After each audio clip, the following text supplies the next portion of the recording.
Marcus Thompson never expected his construction job at the old Riverside Industrial Complex would change his life forever. The 42-year-old foreman had been supervising the demolition of Building C when his crew discovered something extraordinary hidden beneath decades of concrete and rust. It was a Tuesday morning in late March when the jackhammer operator, Pete, called out over the noise of machinery. "Hey boss, you need to see this." Marcus walked over to where Pete stood, pointing at what appeared to be a carefully constructed underground chamber. The concrete had given way to reveal a space that seemed deliberately designed, not just some random basement or storage area. As Marcus descended into the chamber with his flashlight, the beam illuminated something that made his breath catch. Nestled in the corner in what looked like an elaborate nest made of various materials were 3 large, leathery eggs. Each one was roughly the size of a football, with a distinctive scaled pattern that seemed to shimmer in the artificial light. The discovery immediately halted all construction work. Marcus contacted the local wildlife authorities, who arrived within hours along with a team of biologists from the nearby university. Dr. Sarah Chen, a reptile specialist, examined the eggs carefully and delivered shocking news. These weren't just any ordinary reptile eggs. Based on their size, structure, and the sophisticated nest construction, they appeared to be from an extremely rare species of monitor lizard, possibly thought to be extinct in the region. The building had apparently been constructed over an ancient nesting ground, and somehow these eggs had remained dormant for an unknown period. Dr. Chen explained that some reptile species could delay hatching under certain environmental conditions, waiting for optimal circumstances to emerge. Marcus found himself strangely drawn to the discovery. While the scientists debated what to do next, he volunteered to help monitor the site. There was something about the eggs that fascinated him. Perhaps it was their peaceful appearance or maybe the incredible story of survival they represented, but he felt a connection he couldn't explain. The construction company agreed to temporarily relocate their operations while the scientific team studied the find. Marcus was assigned to oversee security for the site, which meant spending long hours near the underground chamber. During quiet moments, he would sit near the eggs, sometimes talking to them as if they could hear him. Dr. Chen noticed Marcus's dedication and asked if he would be willing to assist with the monitoring process. She needed someone reliable to check on the eggs regularly, record temperature changes, and watch for signs of movement. Marcus eagerly accepted the responsibility. As days turned into weeks, Marcus developed a routine. He would arrive early each morning, carefully check the chamber's temperature and humidity levels, and spend time observing the eggs. He began to notice subtle changes, tiny movements, barely perceptible shifts in position, and what seemed like responses to his voice. The scientific team was amazed by Marcus's attention to detail. His daily reports were meticulous, noting every small variation in the egg's condition. More importantly, his presence seemed to have a calming effect on the entire situation. Other workers reported that the chamber felt more peaceful when Marcus was there. 3 weeks into the monitoring process, Marcus was conducting his evening check when he heard it, a soft tapping sound coming from inside one of the eggs. His heart raced as he immediately called Dr. Chen. The hatching process was beginning, and Marcus would be the first human these ancient creatures would encounter when they emerged into the modern world. The first crack appeared at dawn on a Thursday morning. Marcus had been keeping vigil through the night, watching as the soft tapping sounds grew more frequent and insistent. Dr. Chen and her team arrived just as a tiny snout pushed through the shell of the largest egg. What emerged defied everyone's expectations. The hatchling wasn't just any monitor lizard, it was something far more remarkable. Standing about 18 inches tall with iridescent scales that shifted from deep emerald to golden bronze, the creature possessed an intelligence in its eyes that seemed almost human-like. Its movements were graceful and deliberate, unlike the clumsy scrambling typical of newly hatched reptiles. Marcus knelt beside the nest as the first hatchling fully emerged from its shell. The creature looked around the chamber with curious, alert eyes before its gaze settled on Marcus. For a moment that felt like eternity, human and reptile studied each other. Then, to everyone's amazement, the hatchling took several deliberate steps toward Marcus and gently pressed its snout against his outstretched hand. Dr. Chen whispered excitedly to her colleagues, "This is unprecedented. Most reptiles show fear or aggression toward humans immediately after hatching. This level of trust is extraordinary. Within hours, the second egg began showing signs of hatching. Marcus remained by the nest, speaking softly to the first hatchling while monitoring the progress of its sibling. The first creature never moved far from Marcus's side, occasionally making soft chirping sounds that seemed almost conversational. The second hatchling emerged just before noon, slightly smaller but equally magnificent. Its scales held more silver tones, creating an almost metallic appearance in the chamber's lighting. Like its sibling, this one also approached Marcus without hesitation, seeking contact and comfort from the human who had watched over them. By evening, the third egg was cracking. Marcus had now been awake for over 36 hours, but he refused to leave the chamber. He felt an overwhelming sense of responsibility for these remarkable creatures. The scientific team was documenting everything, but Marcus's focus remained entirely on the hatchlings. The third creature to emerge was the most striking of all. Slightly larger than the other two, its scales displayed an incredible array of colors that seemed to shift and change, depending on the angle of light. This one also immediately sought out Marcus, completing what Dr. Chen would later describe as the most unusual imprinting process she had ever witnessed. The three hatchlings, now all successfully emerged, arranged themselves around Marcus in a protective semicircle. They seemed to communicate with each other through subtle body language and soft vocalizations, but their attention always returned to their human guardian. Dr. Chen attempted to approach the nest for a closer examination, but the hatchlings immediately became agitated, moving closer to Marcus and making distressed sounds. Only when Marcus placed his hands on each of them did they calm down. It was clear that something extraordinary had occurred during the hatching process. Initial examinations revealed that these weren't ordinary monitor lizards at all. Their bone structure, scale patterns, and behavioral characteristics suggested they might be representatives of a species previously unknown to science. The implications were staggering. Not only had they discovered living representatives of what might be an entirely new species, but these creatures had formed an unprecedented bond with a human. Marcus found himself facing an impossible situation. The construction project needed to continue, but these remarkable creatures had clearly chosen him as their guardian. The hatchlings refused to eat unless Marcus was present, and they became distressed whenever he tried to leave the chamber for more than a few minutes. As the first day with the newly hatched creatures drew to a close, Marcus realized his life had taken an irreversible turn. Three ancient beings had emerged into the modern world, and they had chosen him as their protector, guide, and family. The responsibility was overwhelming, but looking into their intelligent, trusting eyes, Marcus knew he couldn't abandon them. Within the first week of their hatching, the three creatures had established a routine that revolved entirely around Marcus. They would wake when he arrived each morning, become active during his presence, and settle into restful positions when he spoke to them in his gentle, reassuring voice. Dr. Chen and her team were documenting behaviors they had never seen before in any reptilian species. The hatchlings displayed problem-solving abilities that suggested intelligence far beyond what anyone expected. When Marcus accidentally dropped his keys in the chamber, the largest hatchling picked them up and returned them to him. When he sat down to eat lunch, all three would position themselves nearby, watching his every movement with fascination. The creatures were growing rapidly, gaining size and strength each day, but their attachment to Marcus only intensified. They had learned to respond to their individual names. Marcus had begun calling them Ember, Sterling, and Prism, based on their distinctive coloring.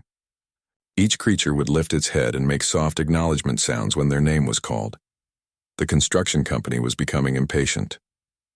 The project had been delayed for weeks, and pressure was mounting to find a solution. Various wildlife experts suggested relocating the creatures to a zoo or research facility, but every attempt to separate them from Marcus resulted in the same response. They would refuse to eat, become agitated, and make distressing calls that could be heard throughout the building. Marcus's own life had been completely transformed. He had moved a cot into the temporary office set up near the chamber, effectively living at the construction site. His routine now included preparing special meals for the hatchlings, monitoring their health, and spending hours simply being present with them. The creatures had developed distinct personalities. Ember, the first to hatch, was the most adventurous and often led the other two in exploring their environment. Sterling was more cautious but incredibly observant, often seeming to study Marcus's expressions and emotions. Prism was the most affectionate, frequently seeking physical contact and appearing to enjoy being gently stroked along the neck and shoulders. Dr. Chen made a groundbreaking discovery during the second week. DNA analysis revealed that these creatures possessed genetic markers that didn't match any known species in the scientific database. They appeared to be evolutionary descendants of ancient reptilian lineages, thought to have been extinct for millions of years. The implications for paleontology and evolutionary biology were staggering. Media attention began to focus on the site. News crews arrived to document the miracle hatchlings and their unusual relationship with their human guardian. Marcus, naturally shy and private, found himself thrust into the spotlight. However, the creatures seemed to sense his discomfort with the attention and would position themselves protectively around him whenever strangers approached. The hatchlings demonstrated remarkable social intelligence. They learned to recognize members of Dr. Chen's research team and would tolerate their presence, but they remained wary of newcomers. They seemed to understand that these familiar humans were helping to care for them and supporting Marcus in his role as their guardian. As the creatures continued to grow, their need for space increased. The underground chamber that had been their birthplace was becoming cramped. Marcus worked with Dr. Chen to design a larger, more suitable environment, but every proposed solution faced the same challenge. The creatures would not accept any arrangement that didn't include Marcus's constant presence. The bond between Marcus and the three hatchlings had transcended the typical relationship between human and animal. They seemed to understand his moods, responding with gentle touches when he appeared stressed and becoming playful when he was relaxed. They would follow him around their enclosure, maintaining visual contact at all times. Local authorities and wildlife officials found themselves dealing with an unprecedented situation. There were no existing protocols for handling genetically unique creatures that had formed such an intense attachment to a human caregiver. Legal questions arose about ownership, care responsibilities, and long-term planning. Marcus knew that decisions would need to be made soon. The construction project couldn't remain suspended indefinitely, and the creatures needed a permanent home where they could continue to grow and thrive. However, any solution would need to account for the extraordinary bond that had formed between them. Separating them seemed impossible, not just for the creatures' well-being, but for Marcus's own emotional health as well. The end of the third week brought new challenges as the hatchlings reached a size where their strength and mobility required more sophisticated containment.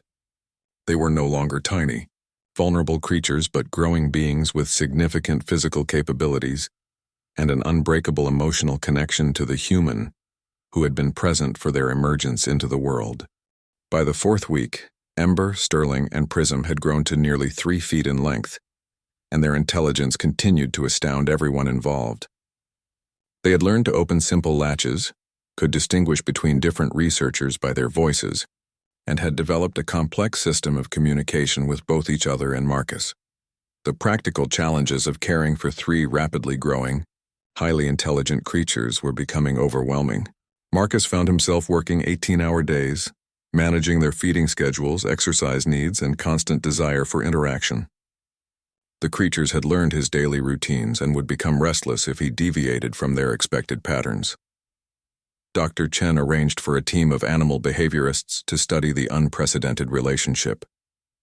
What they discovered challenged fundamental assumptions about reptilian cognition and emotional capacity. The creatures displayed behaviors typically associated with highly social mammals. They showed concern when Marcus appeared tired, celebrated when he returned after brief absences, and seemed to comfort each other when separated from him. The construction company's patience finally reached its limit. They issued an ultimatum. The creatures and their monitoring operation had to be relocated within 2 weeks, or legal action would be taken to reclaim the site. Marcus felt the pressure mounting as he faced the reality that major changes were inevitable. Several solutions were proposed by various organizations. The National Zoo offered to create a specialized habitat, with Marcus employed as their primary caregiver. A private wildlife sanctuary in Colorado expressed interest in housing the creatures with Marcus as a permanent resident researcher. Even a television production company approached with offers to document their story in exchange for funding a custom facility. However, each proposal presented complications. The creatures had never been outside the underground chamber and the immediate surrounding area. Any relocation would be traumatic and potentially dangerous. Moreover, their attachment to Marcus meant that any facility would need to accommodate not just 3 unique animals, but the extraordinary human-animal bond that had developed. Marcus made the difficult decision to attempt a controlled relocation to a temporary facility on the construction site's surface. Working with Dr. Chen's team, they constructed a large, secure enclosure in one of the unused buildings. The plan was to gradually acclimate the creatures to the new environment while maintaining their connection to Marcus. The first attempt at relocation was a disaster. Despite Marcus's presence and constant reassurance, the creatures became extremely agitated when removed from their birth chamber. They huddled together, making distress calls, and refused to explore their new surroundings. After 6 hours of obvious suffering, Marcus made the decision to return them to the underground chamber. The failed relocation attempt revealed the depth of the creatures' psychological attachment to their original environment. It wasn't just Marcus they needed. It was the specific place where they had hatched and formed their initial bond with him. This realization complicated every potential solution and forced everyone to reconsider their approaches. Dr. Chen suggested a more gradual transition process. Instead of relocating the creatures immediately, they would begin by spending increasing amounts of time in the surface facility while maintaining access to their original chamber. Marcus would guide this process, helping them build confidence in the new environment while preserving their sense of security. The gradual approach showed promise. Ember, being the most adventurous, was the first to spend extended periods in the surface enclosure. Sterling and Prism followed their siblings' lead, but only when Marcus was present and actively encouraging them. The process required enormous patience and careful attention to the creatures' emotional states. Media interest intensified as word spread about the unique situation. Marcus found himself reluctantly giving interviews, always with the creatures nearby, their presence seeming to calm his nerves about the public attention. The story captured international interest, with wildlife experts and animal behaviorists offering opinions about the unprecedented interspecies bond. Funding began arriving from unexpected sources. A wildlife conservation foundation offered a substantial grant to support long-term research into the creature's unique characteristics. A technology company proposed funding advanced monitoring equipment to better understand their communication patterns. Several universities expressed interest in collaborative research opportunities. As the 5th week concluded, the creatures had successfully adapted to spending half their time in the surface facility, but only with Marcus present. They had learned to navigate the larger space and seemed to enjoy the additional room for movement and play. However, they still required access to their original chamber for sleeping and feeding, and their dependence on Marcus's presence remained absolute. The deadline for site relocation was approaching rapidly, and despite the progress made, a permanent solution still seemed elusive.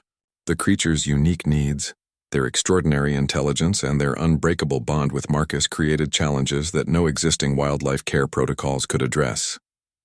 Everyone involved knew that the coming week would be crucial in determining the future for this remarkable interspecies family.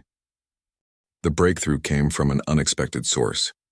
Dr. Elena Rodriguez, a cognitive researcher from the University of California, arrived to study the creatures' communication patterns and made a startling discovery. Through careful analysis of their vocalizations and behavior, she determined that Ember, Sterling, and Prism were not just intelligent, they were attempting to learn human language. The creatures had been mimicking Marcus's speech patterns, trying to reproduce the sounds they heard him make most frequently. When Dr. Rodriguez played back recordings of their vocalizations, filtered and analyzed, she could identify clear attempts at saying Marcus, food, and what sounded like home, the May. Implications were revolutionary. These creatures possessed cognitive abilities that bordered on the miraculous. This discovery changed everything. Major universities began competing for the opportunity to study the creatures, offering unprecedented resources and funding. The Smithsonian Institution proposed creating an entirely new research facility designed specifically around the creature's needs and their relationship with Marcus. The National Science Foundation offered a multi-million-dollar grant to support long-term research. Marcus found himself at the center of a scientific revolution, but his primary concern remained the well-being of Ember, Sterling, and Prism. They had continued growing and now measured nearly 4 feet in length, their scales becoming more vibrant and their movements more graceful with each passing day. Their intelligence seemed to expand constantly, and they had learned to perform simple tasks that would challenge many mammals. The construction company, recognizing the international significance of the discovery and the potential positive publicity, made an unprecedented decision. They offered to donate the building containing the creature's original chamber to the research effort, with the understanding that Marcus would remain as the primary caregiver and that the creature's needs would take priority over any other considerations. This generous offer provided the foundation for a permanent solution. Working with Dr. Chen, Dr. Rodriguez, and a team of architects, Marcus helped design a state-of-the-art research facility that would be built around the existing chamber.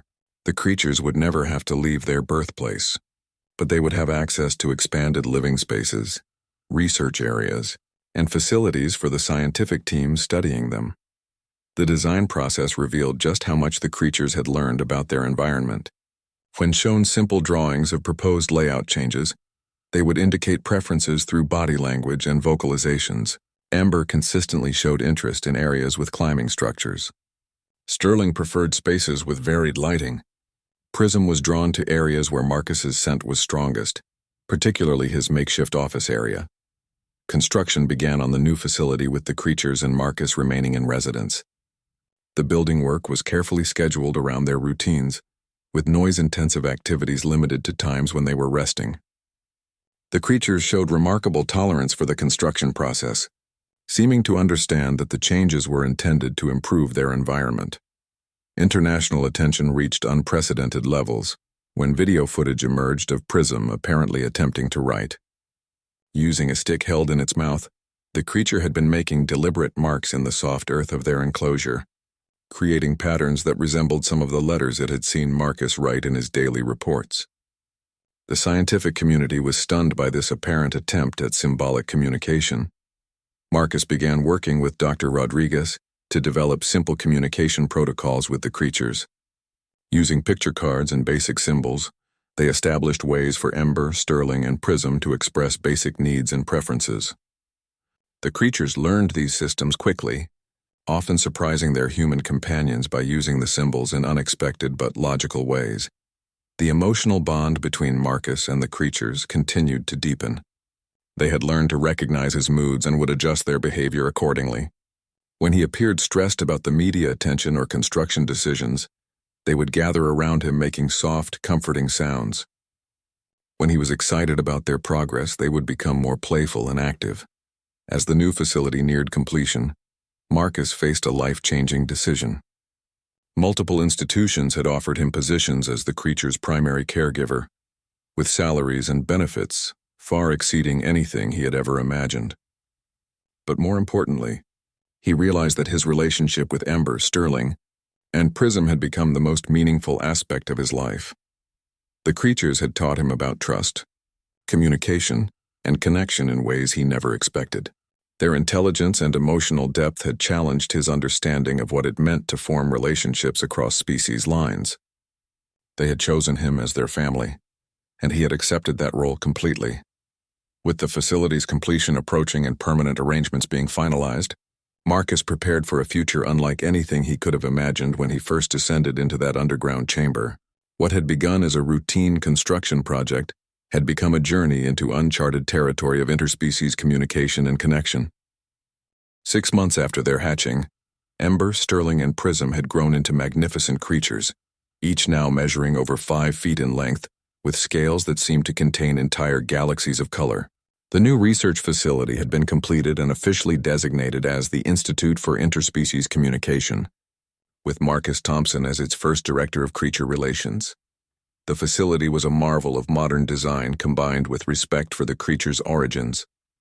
The original underground chamber had been preserved as their primary resting area, but it now connected to a series of specialized environments: climbing structures for Ember, varied lighting chambers for Sterling, and quiet spaces where Prism could spend time close to Marcus's new office.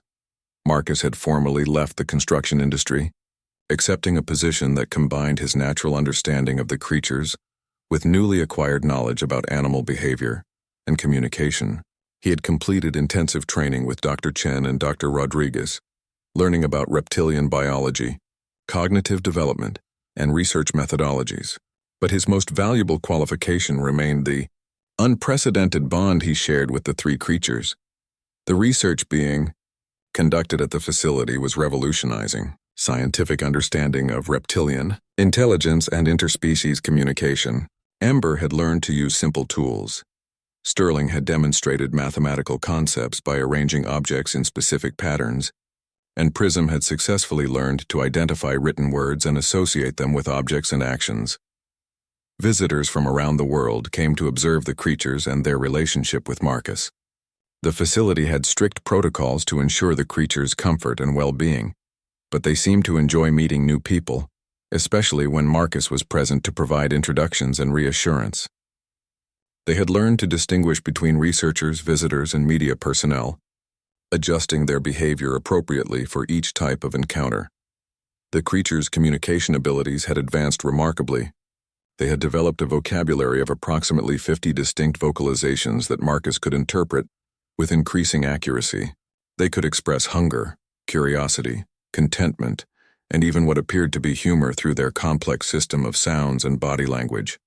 More surprisingly, they had begun to show creative behaviors.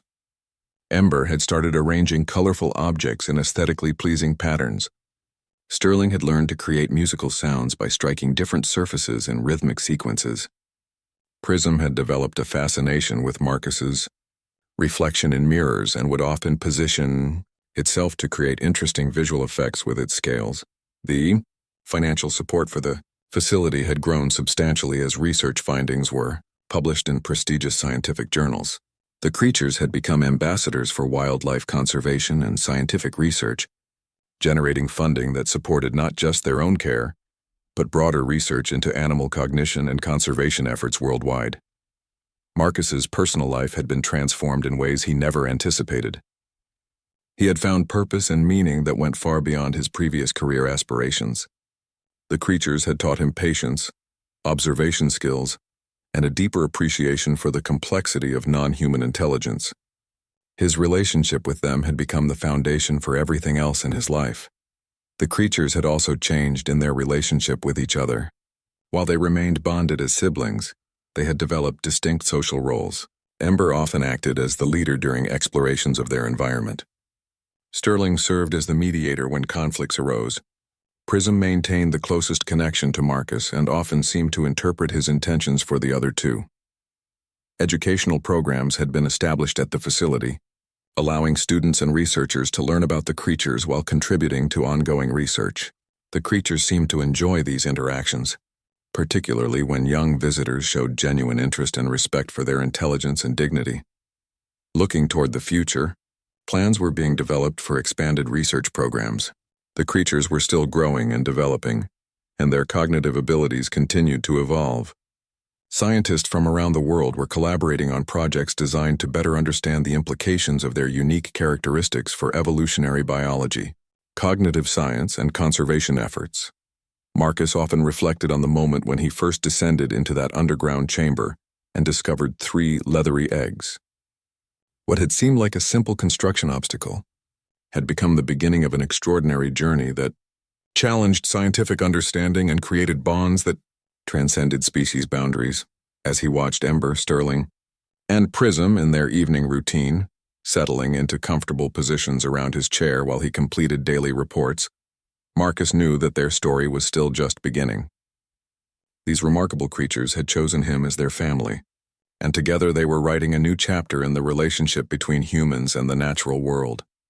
The 3 creatures had taught him that intelligence and emotion could take forms he never imagined, that communication could transcend language barriers, and that family could be defined by choice and commitment rather than biology.